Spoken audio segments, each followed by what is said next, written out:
Hi, it's Scott from Community Therapy, and today we thought we'd just take the time to have a little bit of a look at what we think about when we're prescribing walkers. So, got a lovely walker here, and the first thing that we always think about is wheels, and there's quite a lot of things to think about. The first thing is we're always looking at the size of the wheel, so you can see that these wheels are quite big, and the reason that that's fantastic is particularly outside, is if someone's moving from inside to outside and outside to inside, you want large wheels so that they can go over different types of surfaces. The problem that a large wheel can bring, however, especially inside the house, is the turning circle. The wonderful part of this model is you can see on this walker, the way the wheel spins very simply on its axis, it allows us a very tight turning circle. So that's the first thing that we always consider with wheels. There's plenty of other things, but always consider the size of the wheel. Next thing is safe weight limit, so that's what SWL refers to.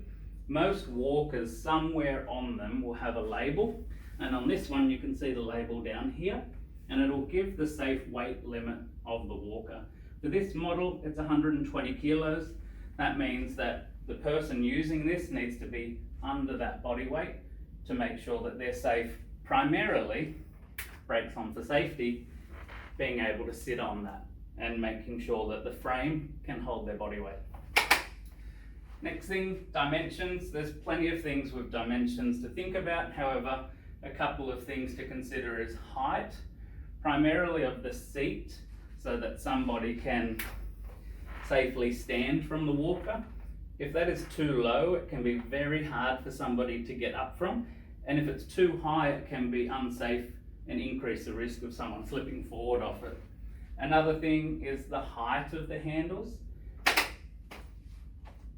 It can vary dramatically. However, we always like to think someone standing in their normal posture, arm resting, so shoulders not cramped up, and the elbow should be around 20-30 degrees bend. For me, you can see that this is a little bit too low. I would be wanting to raise the handle, and that 30-degree bend, we usually set it at around the base of the thumb. So I would come up a couple of notches for myself. We always look at width as well, width of the seat and width of the base. So with the seat, the width of that is quite self-explanatory. Can I fit and sit down into this comfortably? With the base, this is more important. Once again, with its turning circle in somebody's home, can they move through the thresholds from their hallway into their bathroom, all around their room? And if someone's got more of a tighter unit, some of the hallway turns can be difficult to negotiate if you've got a very big walker. Brakes, this is a quick one to consider.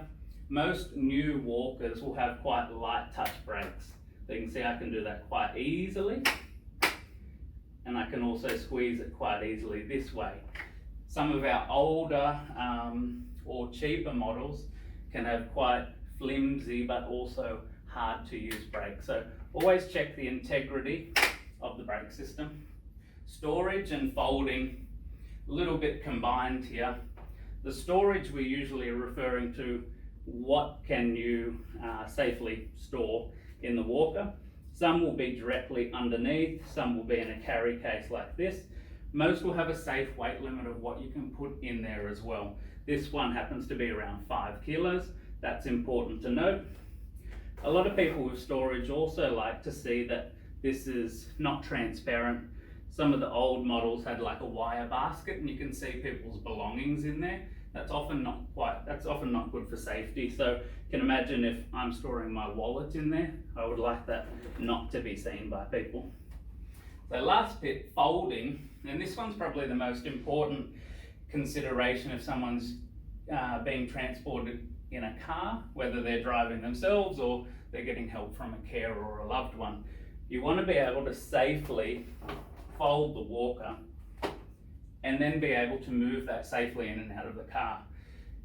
I always prefer this sort of X folding frame, and the X coming from the way this folds, because it makes it a much easier folded frame to move. Some of the old models folded this way, and it's very hard to get that in and out of the car.